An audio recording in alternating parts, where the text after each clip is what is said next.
mesazh për të përcjell dhe një intervistë për dhënë për Flavion. Po, Flavio. Faleminderit Armela, jam me Tomor Realizotin siç e parathe dhe ti, sidoqoftë më duhet ta filloj nga ndryshimi i kodit gjuhësor të Tomor Realizotit, surpriza e kësaj fushate. Jo, është normale, sa nuk ka ndonjë surprizë. Je bër viral. Jo, është totalisht normale, është ambienti ndikon edhe në përshtatje, tash ne nuk mund të sillemi si në akademi kur përballë kemi njerëz analfabet. Do t'ju ata kuptojnë vetëm gjeste. Kështu që ka qenë një mesazh drejtuar atyre. Patjetër. Jo, bandave, jo njerëz, jo të majtëve të ndershëm, të cilët sot, më besoni, njerëzit që do votojnë më shumë kundër Ramës përveç demokratëve do jenë të majtët. Pra, ai fjalim ishte për bandat kriminale. Dhe për ata që i shkonin njerëzve, ju blinin votat dhe i bënin presion. Pastaj dihet që çuni kristaqet fut durët e pajisjet dhe bën ai dëmtim të vogël. Megjithatë Elbasani ka nxjerr deputetin më të votuar të zgjedhjeve të kaluara, Taulan Balla me mbi 22.000 vota. Çfarë ndodh këtë herë në Elbasan?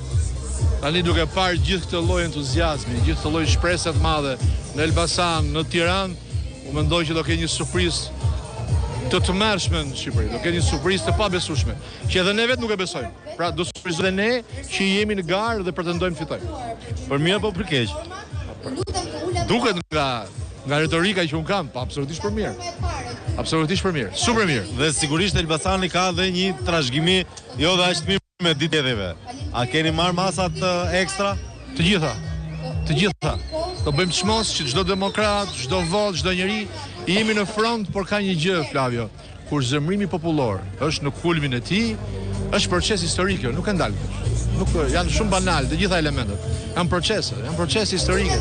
Siç era komunizmi në botë, siç era në Shqipëri, është fundi politik i një banaliteti të madh që Shqipëria karagjoze të hyjë në Shqipëri serioze.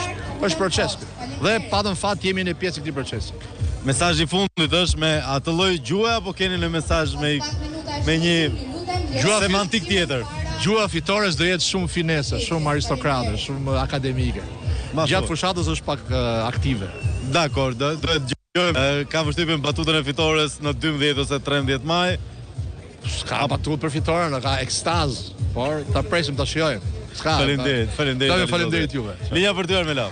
Shumë interesant në fakt kjo intervistë me